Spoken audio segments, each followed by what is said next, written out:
দেশ ও বিদেশের সকল মুসলমান ভাই ও বোনদের প্রতি সালামুন আলাইকুম রহমতুল্লাহি ওয়া বারাকাতুহু। বিসমিল্লাহির রহমানির রহিম। আজকে লাইভে আলোচ্য বিষয় একিন সম্পর্কে। সূরা হিজর আয়াত নম্বর 99। এই আয়াতে মহান আল্লাহ পাক রব্বুল আলামিন তিনি বলেছেন, বিসমিল্লাহির রহমানির রহিম, ওয়াবুদু রাব্বাকা হাত্তা ইয়াতিয়াকাল ইয়াকিন। অর্থাৎ আল্লাহ বলেন, তোমরা ইবাদত এতক্ষণ পর্যন্ত করো যতক্ষণ পর্যন্ত তোমাদের ইয়াকিন না হয়েছে, ইয়াকিন না এসেছে। তাহলে ইয়াকিন সম্বন্ধে আমাদের কারোর ধারণা আছে বা কারোর নাই, এইটা নিয়ে অনেক তালগোল চলছে। সুফিবাদের মত আলাদা, শরীয়তে যেসব হুজুর আছেন তিনাদের মতামত আলাদা। আমি আয়াত নাম্বারটা বলে দিলাম, আপনারা দয়া করে এটা ফেসবুকে সার্চ করবেন, ইউটিউবে সার্চ করবেন। সূরা হিজর আয়াত নম্বর 99। 99% তফসিরকাররা লিখেছেন যে ইয়াকিন শব্দ অর্থ মৃত্যু। ওয়াবুদু রাব্বাকা হাত্তা ইয়াতিয়াকাল ইয়াকিন, এনারা বলতে চাইছেন যতক্ষণ পর্যন্ত তোমাদের মৃত্যু না হয়েছে ততক্ষণ পর্যন্ত সে মৃত্যুর দিন পর্যন্ত তোমাদের ইবাদত বন্দেগী করতে হবে। কিন্তু এখানে ইয়াকিন শব্দ অর্থ মৃত্যু তো নয়। হ্যাঁ, মৃত্যু শব্দ মাউত থেকে মৃত্যু, কিন্তু ইয়াকিনের বাংলা অর্থ হচ্ছে বিশ্বাস। কিন্তু সুফিবাদের মত হচ্ছে যে যতক্ষণ পর্যন্ত তোমাদের ইয়াকিন না হয়েছে ততক্ষণ পর্যন্ত তোমাদের আল্লাহর ইবাদত বন্দেগী করতে হবে। আর যখন ইয়াকিন এসে যাবে, ইয়াকিন হয়ে যাবে মনের মধ্যে, তখন আর আল্লাহর ইবাদত বন্দেগী করতে হবে না। এইটাই হচ্ছে হকিকত।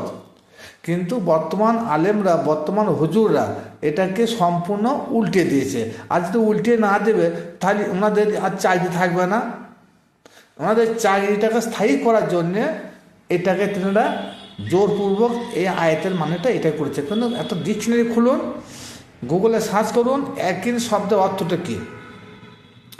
ইয়াকিন শব্দের অর্থ হচ্ছে নিশ্চয়তা, সুদৃঢ় নিশ্চয়তা, দৃঢ় বিশ্বাস, এই বুঝাইছে। তাহলে এই যে বিশ্বাস যাকে বলা হয় ইয়াকিন, এই বিশ্বাসকে আবার তিনটে ভাগ করা হয়েছে। আরবিতে যাকে বলা হয় ইয়াকিন, কীরকম? ইলমুল ইয়াকিন, আইনুল ইয়াকিন আর হকুল ইয়াকিন, এই তিন প্রকার ইয়াকিন।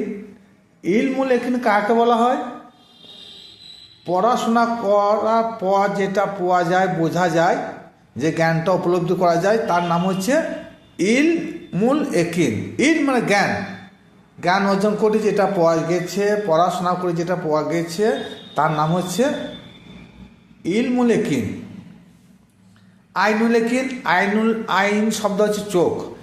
আইনুল ইয়াকিন যে জ্ঞানটা পড়াশোনা করার পর অর্জন করা হয়েছে, শুনেছি অথবা পড়েছি, সেটাকে চোখে দেখে নিলাম, তখন তার নাম হলো আইনুল ইয়াকিন, মানে চোখে দেখে নিলাম। হকুল ইয়াকিন, পড়াশোনা করার পর চোখে দেখেছি, সেই জাতের সঙ্গে মিশে গেছি, তার স্বাদ পেয়ে গেছি, তার সঙ্গে মিশে গেছি, এর নাম হচ্ছে হকুল ইয়াকিন। আসুন, যেমন আমরা জানি বয়াকার ঘ বাঘ, বাঘ পড়লাম, বাপ দাদুর মুখে শুনেছি বাঘ খুব খতরনাক জন্তু, হিংস্র জন্তু। তাহলে সে শোনার পর পড়েছি, এর হচ্ছে ইলমুল ইয়াকিন। কিন্তু চোখে দেখলাম না বাঘ কেমন জিনিস, যখন চোখে দেখি নিলাম, ই সর্বনাশ, সে পড়েছি এইটাই কি বাঘ, আমার দাদুর মুখে শুনেছি এইটাই কি বাঘ। তো বলে হ্যাঁ, তখন একটা বিশ্বাস হলো, তাই তো সর্বনাশ, বাঘ এতদিন পড়েছি, কিতাবে পড়েছি, দাদুর মুখে শুনেছি, এই চোখে দেখার পর আচ্ছা আঁককে উঠে, এই সর্বনাশ ভয়ঙ্কর পশু তো এটা। এই চোখে দেখা হলো ইলমুল ইয়াকিন, বিশ্বাস করে, চোখে দেখে বিশ্বাস করে নিলাম। প্রথমত কি হলো, পড়েছি এবং শুনেছি। দ্বিতীয়তম হলো কি, চোখে দেখে নিলাম। কিন্তু চোখে দেখার পর কি হলো, ও কি মানুষ পেলে ছাড়বে না খাবে, না তার গালে চুমু খাবে, এটা বিষয় জানা বিষয় আছে একটু। কিন্তু না, বাঘ হিংস্র জন্তু, শুনেছি মানুষ পেলে তাকে টেনে ছিঁড়ে খেয়ে ভক্ষণ করে নেবে। হ্যাঁ, তাহলে পড়েছি, বাঘ দেখলাম, কিন্তু বাঘের যে রাগ কি, বাঘের যে তার করণীয় কি, এটা কোন দেখি নাই। যখন একটা বাঘ যে কোনো একটা পশুকে সে শিকার করলো, কি যে কোনো একটা মানুষকে আক্রমণ করলো, তখন বোঝা গেল যে না, এই বাঘ সেই জিনিস, মানে সে তার সঙ্গে তার করণীয়টা, তার গুণাগুণটা তখন বোঝা গেল। এটা হচ্ছে হক্কুল ইয়াকিন। আর একটা এক্সাম্পল দিচ্ছি আপনাকে, যেমন আগুন, ঐশ্বর্যন্তন আগুন, আমরা বইয়ে পড়েছি, শুনেছি আগুন ভয়ঙ্কর জিনিস, কিন্তু চোখে দেখলাম না আগুনের কি ক্রিয়া, তার কর্মটা কি।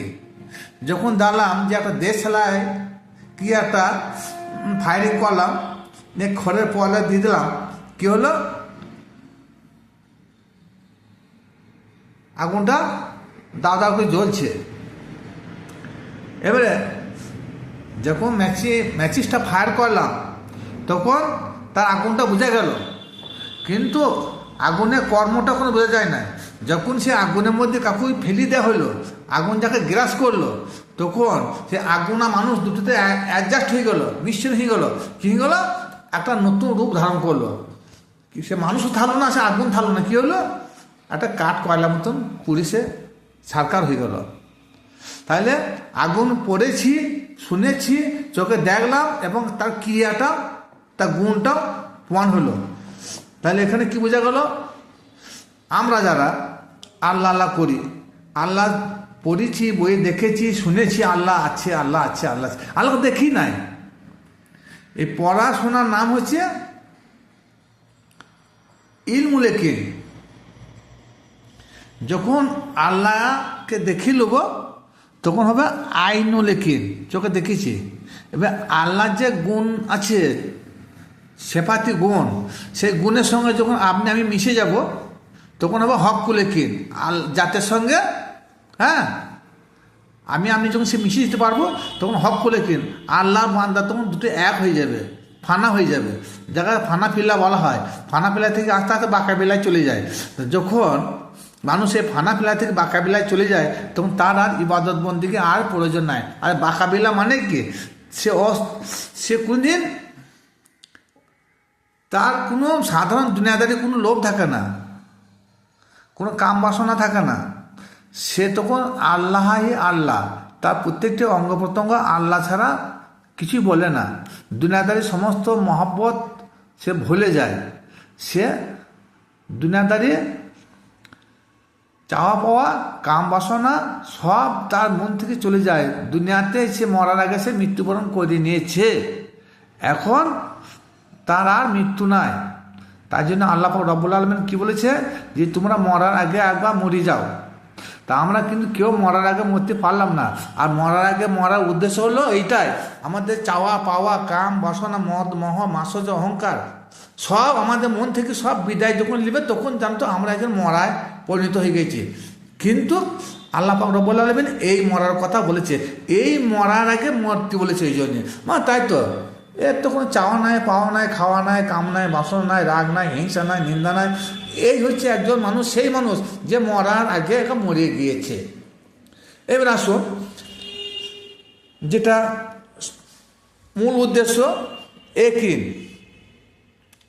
একিন হয়ে গেলে আর ইবাদত বন্দিকে দরকার নাই। হ্যাঁ একিন, হ্যাঁ, কিন্তু আমাদের সুফিবাদে কিছু লোক বাড়াবাড়ি করে।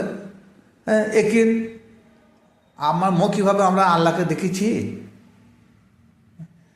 পড়েছি, শুনেছি আল্লাহ আছে, কিন্তু চোখে দেখি নাই এবং তার গুণাগুণও জানি না। তা যখন আমরা চোখে পড়ছি, দেখবো, তার গুণ জানবো, তখনই পূর্ণাঙ্গ একিনে আমরা পৌঁছে যাব। তো হক কিনে তখন পৌঁছে, আর হক যখন মানুষ যখন পৌঁছে যাবে তখন তারা ইবাদত বন্দিকে দরকার হবে না। কিন্তু আমরা কি আজ পর্যন্ত হক কিনে পৌঁছাইতে পেরেছি? এটা চিন্তা বিষয়। সুতরাং হক কিনে যখন আমরা পৌঁছে যাব তখনই আমাদের ইবাদত দরকার হবে না। আর আল্লাহ পাক রব্বুল আলামিন এইটাই বলেছেন যে তোমাদের যতক্ষণ পর্যন্ত একিন না এসেছে ততক্ষণ পর্যন্ত তোমাদের রবে তোমরা ইবাদত বন্দিকে করতে থাকো।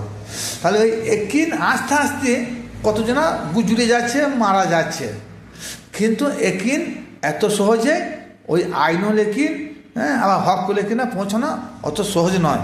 আমরা সাধারণত যারা নামাজ পড়ি সাধারণত ইলমুল একিনে পড়ে থাকি, আইনুল একিনে পৌঁছাইতে পারে না, যদি পারে কিঞ্চিত।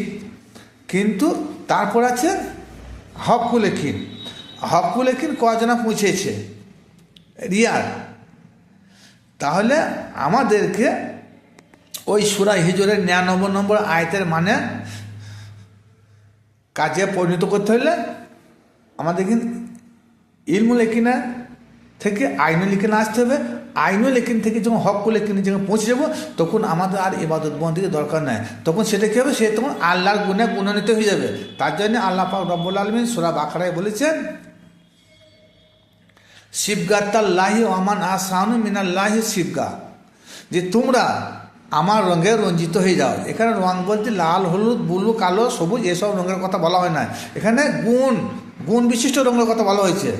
তাহলে আল্লাহ গুণ, আল্লাহ রহমান, আল্লাহ রাহিম, আল্লাহ ক্ষমাশীল, আল্লাহ ক্ষমাকারী, আল্লাহ পবিত্রতা, আল্লাহ যে গুণগুলো রয়েছে সেই গুণে আমাদের সেই গুণে গুণান্বিত হতে হবে, তবে হবে ওই হক এখানে তবে পৌঁছানো যাবে। তার জন্যে কী বলেছিল মনসুর হাল্লাজ, আনাল হক, আনাল হক, আনাল হক, যে আমি আল্লাহ, আমি আল্লাহ, আমি আল্লাহ দাবি করেছিল। কারণ দুনিয়াদারি তার কোনো আশা আকাঙ্ক্ষা ছিল না। দুনিয়াদারি থেকে তিনি মরার আগে তিনি মরে গিয়েছেন। আর সেখানে ফিরাউন কী দাবি করলো? আমি আল্লাহ। সে কাফের হয়ে গেল। আর মনসুর হাল্লাজ একজন আল্লাহর বন্ধু, একজন আল্লাহর ওলি হয়ে গেল। তো সুতরাং আসুন ভাই, যেটা বলতে চাইছিলাম যে আমাদের আল্লাহর ইবাদত বন্দিকে করতে হবে যতক্ষণ পর্যন্ত আমাদের পূর্ণাঙ্গ একিনে না পৌঁছেছি। তাহলে মৌখিক একিন, চোখে দেখে একিন, আর সেই জাতের সঙ্গে মিশে যাওয়া এক একিন। কিন্তু আমরা তো এখন সেই জাতের সঙ্গে আল্লাহ রসুলের সঙ্গে আমরা কি মিশতে পেরেছি? আর যখন আল্লাহ রসুলের সঙ্গে মিশে যাব তখন সেটা হবে ফানা ফিল্লা বা বাঁকা বিল্লা হয়ে যাবে। আসুন আমরা সকলে, আমাদের আল্লাহ পাক রব্বুল আলামিন ইবাদত বন্দি করার জন্য পাঠিয়েছে। কিন্তু যখন আমরা ওই হকুল এখানে পৌঁছে যাব তখন আশা করি আমাদের আর এই লোক দেখানো ইবাদত বন্দিকে আর প্রয়োজন হবে না। তখন যখন হকুল এখানে পৌঁছব তখন আমার সমস্ত শরীরের অঙ্গ প্রত্যঙ্গ, শিরা উপশিরা, সে সবসময় আল্লাহু আল্লাহু আল্লাহু জিকির করতে থাকবে। আসসালামু আলাইকুম ওয়া রাহমাতুল্লাহি ওয়া বারাকাতুহু।